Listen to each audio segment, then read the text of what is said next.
Police versus Ambati Rambabu గారు.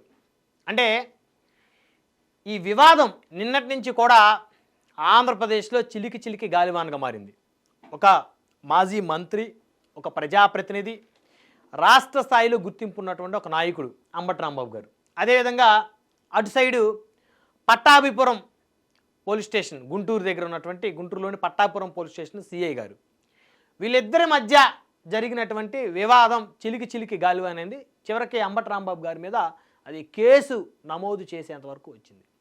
ఇక్కడ ప్రధానంగా ఒకసారి మీరు చూస్తే, వీడియో చూస్తే, ఒక సర్కిల్ ఇన్స్పెక్టరు ఒక మాజీ మంత్రిని ఏలు చూపించి మాట్లాడటం అనేది, దీన్ని ఎంతవరకు ఇది కరెక్ట్ అనేది కూడా చర్చించాల్సిన అవసరం ఉంది. అఫ్కోర్స్ అంబటి రాంబాబు గారు YSR Congress party, so YCP వాళ్ళందరూ కూడా రౌడీలే, అందరూ గూండాలే, వారిని అసలు ఈ రాష్ట్రంలో వారికి ఉండటానికి వీల్లేదు, మనం వారిని తరిమేయాలి, పంపించేయాలి అనేటువంటి ధోరణి ఎవరికైతే ఉందో అది అత్యంత ప్రమాదకరం. ఎందుకంటే ఒక సర్కిల్ ఇన్స్పెక్టర్ ఆయన ఒక మాజీ మంత్రి, 1989లోనే ఎమ్మెల్యేగా ఉమ్మడి ఆంధ్రప్రదేశ్లో అసెంబ్లీకి ఎన్నికైనటువంటి నాయకుడు ఆయన. అంబటి రాంబాబు అంటే ఆయన ఏమి చిన్నోడు, ఏదో మండల ప్రెసిడెంటో లేకపోతే ఒక వార్డు మెంబరో కాదు. ఆయన ఏమి రౌడీ షీటర్ కాదు, లేకపోతే ఏమో మర్డర్లు, మానభంగాలు చేసినటువంటి చరిత్ర ఉన్నటువంటి వ్యక్తి కాదు. ఆయన ఎక్కడ కబ్జాలు చేసి ఎవరి డబ్బులు దోచుకున్న వ్యక్తి కాదు, ఎక్కడ కూడా విదేశాల్లో పెద్ద పెద్ద ఆస్తులు కొనుక్కున్న నాయకుడేం కాదు.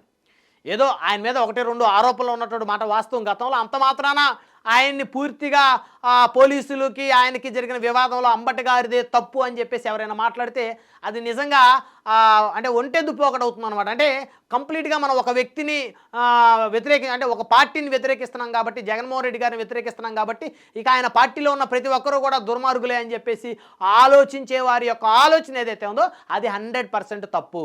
ఆయన నిన్న వైఎస్ఆర్ కాంగ్రెస్ పార్టీ ఒక పిలుపునిచ్చింది. ఏమని? వెన్నుపోటు దినమని ఒక కార్యక్రమం చేసుకున్నారు.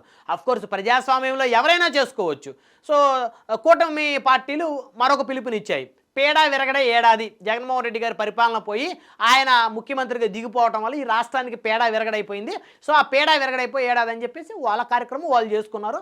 వైఎస్ఆర్ కాంగ్రెస్ పార్టీ ఏంటంటే ఎందుకంటే వారు ప్రతిపక్షంలో ఉన్నారు కాబట్టి నియోజకవర్గానికి సంబంధించి ప్రతి ఇన్ఛార్జి, ప్రతి ఒక్క జిల్లా అధ్యక్షులందరూ కూడా చాలా యాక్టివ్గా దగ్గరుండి కార్యక్రమం చేయించమని చెప్పేసి, నిరసన తెలియజేయమని చెప్పేసి వారి పార్టీ వారికి పిలుపునిచ్చింది. సో అది ప్రజాస్వామ్యంలో చేసుకోవచ్చు.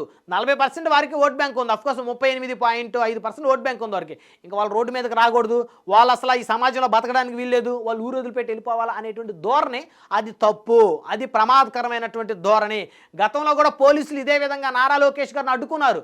యువకాలం పాదయాత్ర లోకేష్ గారిని కాలు కదపనివ్వలేదు. చంద్రబాబు నాయుడు గారిని చాలా ఇబ్బందులకు గురి చేశారు. అసలు పవన్ కళ్యాణ్ గారిని అయితే ఆయన్ని వైజాగ్ దగ్గర ఒక హోటల్లో ఆయన బస్ చేసి ఆ తర్వాత అక్కడి నుంచి బయటకు వచ్చేటువంటి సందర్భంలో కూడా ఆయన ప్రజలకు అభివాదం చేస్తున్నప్పుడు కూడా అక్కడ ఒక ఆఫీసర్, పోలీస్ ఆఫీసరు, మీరు చేయి దించండి అని చెప్పేసి పవన్ కళ్యాణ్ గారిని కూడా ఎట్లా పడితే అట్లాగే ట్రీట్ చేశారు పోలీసులు. ఆ రోజు పోలీసులు, ఆ ప్రభుత్వం, జగన్మోహన్ రెడ్డి గారి ప్రభుత్వంలో పోలీసులు ఏ విధమైనటువంటి ధోరణి ప్రదర్శించారో కూటమి నేతల మీద, తీరా ఏమైంది చూస్తే ప్రజలకి వ్యతిరేకత మొదలైంది వైఎస్ఆర్ కాంగ్రెస్ పార్టీ మీద. ఫలితంగా 11 స్థానాలు వచ్చాయి. మరి ఈరోజు ఏంటండి, ఒక మాజీ మంత్రి గారిని ఆ విధంగా ఏళ్ళు చూపించి ఒక సర్కిల్ ఇన్స్పెక్టర్ మాట్లాడతాడా? అరే మొన్న తెనాల్లో మరి గంజాయి బ్యాచ్ని పోలీసులు కొట్టారు. ఆ రోజు కూడా మనం చాలా క్లియర్గా చెప్పుకున్నాం. ఇది అంటే పోలీసులకు కొట్టే అధికారం లేదు, వారు ఏదైనా ఉంటే కేసు నమోదు చేసి జడ్జి గారి ముందు మరి ఆధారాలు చూపించి నేరస్తుల్ని మరి శిక్ష పడే విధంగా చేయాలని చెప్పేసి ఒక వాయిస్ వినపడింది రాష్ట్రంలో. కానీ తెనాల్లో మెజారిటీ ప్రజలు వాళ్ళని కొట్టడం కరెక్టే, ఆ విధంగా చేస్తే ఈ ఆకతాయిలు భవిష్యత్తులో ఎలాంటి తప్పులు చేయకుండా ఉంటారని చెప్పేసి చాలామంది మెజారిటీ ప్రజలు అనుకున్నారని ఖచ్చితంగా మనం చెప్పుకున్నాం గత ప్రోగ్రామ్స్లో, గత వీడియోలో. అయితే మరి ఇక్కడ చూస్తే పోలీస్ అధికారి ఒక మాజీ మంత్రికి ఏళ్ళు చూపిస్తున్నాడంటే అది చాలా తప్పు.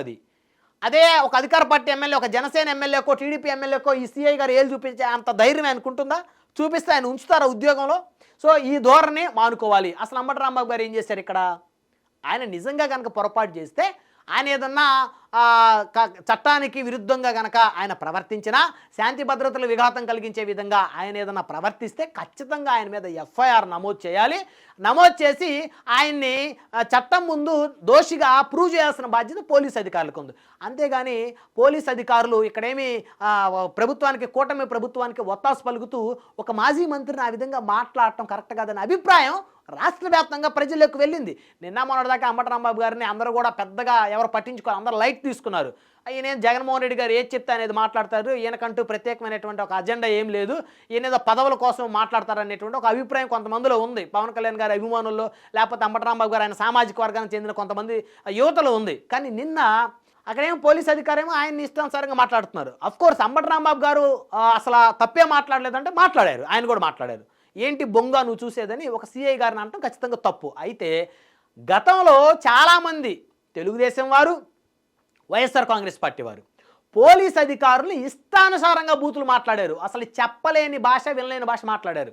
కానీ ఇక్కడ ఆయన ఆ విధంగా ఆ భాష ఏం మాట్లాడాల రాంబాబు గారు.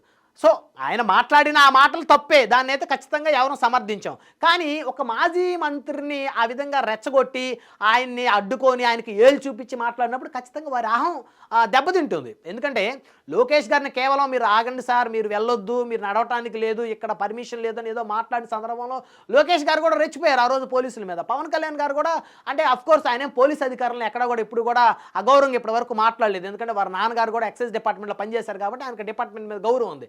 మరి ఇక్కడ రాంబాబు గారిని ఏళ్ళు చూపించి నువ్వు ఏ విధంగా వెళ్తావు, నిన్ను ఆపుతాను అని చెప్పేసి సిఐ గారు మాట్లాడటం ఏదైతే ఉందో, ఆయన ఆ విధంగా మాట్లాడటం వల్ల అంబటి రాంబాబు గారు ఆహం దెబ్బతింది. ఇప్పుడు సాధారణ వ్యక్తులే, సాధారణ పౌరులే ఇప్పుడు నిన్న ఎక్కడైతే తెనాల్లో 3 యువకులు నడి రోడ్డు మీద కొట్టడంతో వారి ఆత్మగౌరవం దెబ్బతింది. వారి ఆకతాయిల ఆత్మగౌరవమే దెబ్బతింటే మాజీ మంత్రి ఎప్పుడో 1989లోనే ఎమ్మెల్యేగా అసెంబ్లీలో మరి అడుగుపెట్టినటువంటి ఒక సీనియర్ నేత, మరి ఆయన మాట్లాడితే ఆయన పార్టీకి ఆయన రాష్ట్ర స్థాయి నాయకుడే వైఎస్ఆర్సీపీలో. సో అలాంటి వ్యక్తిని నడి రోడ్డు మీద ఆపి ఆయన ఇంటి దగ్గర ఆయన కలవటానికి పబ్లిక్ వచ్చిన తరుణంలో వాళ్ళని ఇక్కడ బైకులు పెట్టొద్దని, ఇక్కడ మీరు రావడానికి లేదని చెప్పేసి ఏదైతే పోలీసులు అక్కడ ఆయన్ని నిలువరించే ప్రయత్నం చేశారో అప్పుడు ఖచ్చితంగా ఆయన అహం దెబ్బతింటంలో ఎలాంటి తప్పు లేదు, ఆయన అహం దెబ్బతింటుంది. ఇది చివరికి ఏమవుతుందంటే ఒక సామాజిక వర్గం మీద అణిచివేత అనే దాన్ని అంబటి రాంబాబు గారు అక్కడ క్రియేట్ చేయాలని చూశారు ఖచ్చితంగా. ఎందుకంటే ఆయన సామాజిక వర్గంలో ఎంతో కొంత ఆయనకు వాల్యూ ఉంది. ఆయన సామాజిక వర్గమే ఆయన ఏం పూర్తిగా పక్కకు తోసేయలేదు. ఆయన బలమైనటువంటి నాయకుడు. అప్పట్లో వంగవీటి మోహన్ గారి మరణం తర్వాత ఆయన మొదటిసారి ఎమ్మెల్యే అయ్యారు 1989లో. గతంలో అనేక ఉద్యమాల్లో, కాపు ఉద్యమాల్లో యాక్టివ్గా పనిచేశారు ఆయన. సో కాబట్టి ఆయన వర్గం మొదటిసారి ఆయన్ని వ్యతిరేకించకుండా రాంబాబు గారు గర్జించారు, జూలు విధించారు, అంబటి గర్జన అని చెప్పేసి మాట్లాడుతూ ఉన్నారు. అంటే వారి యొక్క వర్గంలో ఆయన ఒక హీరోగా కనిపించాడు. వైఎస్ఆర్ కాంగ్రెస్ పార్టీలు ఈరోజు ఒక కొడాల నాని గారు కానీ, ఒక వల్లభనేని వంశీ గారు కానీ, ఒక పేరు నాని గారు కానీ, ఇలా చెప్పుకుంటూ పోతే ఒక పెద్దిరెడ్డి రామచంద్రారెడ్డి గారు కానీ, ఇలా ఎంతోమంది నాయకులు ఎక్కడ కూడా పోలీసులను ఎదిరించి మాట్లాడే ధైర్యం లేదు, చేయలేకపోతున్నారు. కానీ ఇక్కడ అంబటి రాంబాబు గారు చేశారు. అంబటి రాంబాబు గారు ఏమాత్రం తగ్గకుండా పోలీస్ అధికారులని నిలువరించాలి అంటే ఆయన నిలువరించే ప్రక్రియలో వారి మీద ఆయన కూడా పోరాటానికి సిద్ధమే, నన్ను అరెస్ట్ చేసినా నేను దేనికి భయపడిన అనేటువంటి ఒక ధోరణి ఆయన ప్రదర్శించడంతో ఏమైందంటే ఆయన ఎక్కడ భయపడలేదు. రాష్ట్రంలో ఎంతోమంది నాయకులు, గతంలో జగన్మోహన్ రెడ్డి గారు ముఖ్యమంత్రిగా ఉన్నప్పుడు ఎంతోమంది నాయకులు భయపడిపోయి మరి ఆయన ముఖ్యమంత్రిగా ఉన్నప్పుడు హడావుడి చేసి ఆయన దిగిన తర్వాత భయపడిపోయి సైలెంట్గా ఉన్నారు ఇప్పుడు. కానీ అంబటి రాంబాబు గారు సైలెంట్గా లేదు, ఆయన వాయిస్ గలంగా వినిపిస్తున్నారు. ఆఖరికి ఆయన్ని అడ్డుకోబోయినటువంటి పోలీస్ అధికారుల మీద కూడా అదే స్థాయిలో ఆయన కూడా తిరగబడ్డటువంటి పరిస్థితి నిన్న స్పష్టంగా కనపడింది. అయితే ఇక్కడ నేను ఫైనల్గా చెప్పేది ఏంటంటే ఆయన ఒక మాజీ మంత్రి, ఆయన చట్టాన్ని అతిక్రమించాడు అనుకోండి, వీడియో తీయండి, వీడియో ఫుటేజ్లతోటి ఒక ఎవిడెన్స్ని తయారు చేయండి, ఎవిడెన్స్ని సృష్టించండి, అదేవిధంగా ఆయన మీద ఎఫ్ఐఆర్ నమోదు చేయండి, జడ్జి గారి ముందు హాజరుపరచండి, ఆయనకి శిక్ష పడేలా చేయండి, లేదా ఒక పనిష్మెంట్ పడేలా చేయండి, పెనాల్టీ పడేలా చేయండి. ఆ అధికారం మీకుంది కదా. ఒక మాజీ మంత్రిని ఏళ్ళు చూపించి ఆ విధంగా మాట్లాడటం అనేది ఇది నిజంగా ప్రజాస్వామ్యానికి మంచిది కాదు. రేపొద్దున మళ్ళీ వైసీపీ అధికారంలోకి వచ్చి రాంబాబు గారు మంత్రి అయితే మరి ఈ సీఐ గారి పరిస్థితి ఏంటి? అంటే అఫ్కోర్స్ రాంబాబు గారు ఆ విధంగా ప్రభుత్వ ఉద్యోగుల మీద ఏదో కక్ష సాధింపు ధోరణి వెళ్ళేటువంటి మనస్తత్వం ఆయనదైతే కాదు. బట్ కానీ ఆ విధంగా మాజీ మంత్రిని ట్రీట్ చేయడం తప్పు. ఇక్కడ చాలామంది కూడా రాంబాబు గారు ఏదో తప్పు చేశారంటే రాంబాబు గారు చేసిన దాంట్లో తప్పు ఉంది, ఆయన ఏమి పర్ఫెక్ట్, ఆయన నీతిమంతుడని నేను చెప్పట్లా. కానీ పోలీస్ అధికారులు ప్రవర్తించిన తీరు కూడా తప్పే.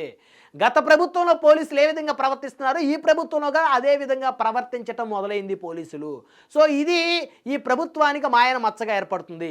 ఒక మాజీ మంత్రి మీద ఆ విధంగా ఏలు చూపించి ఇష్టానుసారంగా ఒక సర్కిల్ ఇన్స్పెక్టర్ గారు మాట్లాడటం తప్పు. రాష్ట్రంలో మంత్రిగా పనిచేసినటువంటి ఒక నేత రాష్ట్ర స్థాయి నాయకుడి మీద ఆ విధంగా మాట్లాడటం తప్పు అనేటువంటిది అయితే ఖచ్చితంగా అందరూ కూడా దీన్ని పోలీస్ అధికారులదే తప్పు అనేటువంటి తీరులో ఉన్నారు. అఫ్కోర్స్ కూటమి పార్టీలు అయితే అంబటి రాంబాబు గారిదే తప్పు, పోలీసుల మీద విరుచుకుపడ్డాడు, ఇష్టానుసారంగా రెచ్చిపోయాడని చెప్పేసి మాట్లాడుతున్నారు. కానీ ఆయన ఎక్కడ కూడా బ్యాలెన్స్ తప్పలేదు. అయితే ఒక పదాన్ని వాడారు. ఆ పదం అయితే 100% తప్పు. అయితే దానికి సంబంధించి ఆయన మీద ఎఫ్ఐఆర్ కూడా నమోదు చేసినట్టయితే తెలుస్తుంది, ఆయన మీద కేసు కూడా పెట్టినట్టు తెలుస్తుంది. సో మొత్తానికి ఇది అంబటి వర్సెస్ పోలీస్ ఎపిసోడ్ ఏదైతే ఉందో ఇద్దరు వైపు ఖచ్చితంగా తప్పు ఉంది. కానీ మాజీ మంత్రితోటి పోలీస్ అధికారి ఇక్కడ ఒక సర్కిల్ ఇన్స్పెక్టర్ గారు ప్రవర్తించిన తీరు 100% తప్పు. ఇదే సర్కిల్ ఇన్స్పెక్టర్ గారు అధికార పార్టీ ఎమ్మెల్యేల మీద అయితే ఈ విధంగా తన జులుముని ప్రదర్శించగలడా? అధికార పార్టీ ఎమ్మెల్యేకి ఆ విధంగా వేలెత్తి చూపించేటువంటి ధైర్యం ఆ సిఐ గారికి ఉంటుందా అని చెప్పేసి చాలామంది నెటిజన్లు సోషల్ మీడియా వేదికగా వారి అభిప్రాయాన్ని వెల్లబుచ్చుతూ ఉన్నారు. సో అంబటి రాంబాబు గారికి సంబంధించిన విషయం ఆయన కనుక నిజంగా ఆయన మీద ఎఫ్ఐఆర్ పెట్టి ఆయన ఏదో అరెస్ట్ చేయాలని చూస్తే మాత్రం ఖచ్చితంగా ఈ యొక్క ఎపిసోడ్లో అయితే ప్రభుత్వానికి ఎంతో కొంత మైనస్ అయితే అవుతుంది. ఎందుకంటే ఆయన బలమైనటువంటి గొంతు ఉన్నటువంటి వ్యక్తి, లాయరు, అడ్వకేట్ ఆయన ఆల్రెడీ. సో మాజీ మంత్రిగా ఉన్నారు కాబట్టి ఆయనకి సామాజిక వర్గంలో బలం ఉంది కాబట్టి ఖచ్చితంగా ఆయన ఈ ప్రభుత్వం మీద అంటే అనవసరంగా ఈ ప్రభుత్వం ఆయన్ని రాష్ట్ర స్థాయి నాయకుడు మళ్ళీ రాష్ట్ర స్థాయిలో ఒక హీరోని చేసి ప్రభుత్వం ఎంతో కొంత అపవాదం మూటగట్టుకునేటువంటి కార్యక్రమమే జరుగుతుంది. తెలిసి తెలియక కొంతమంది పోలీసు అధికారులు చేసేటువంటి ఈ పనులు ఏదైతే ఉన్నాయో అది ప్రభుత్వానికే మాయన మచ్చ.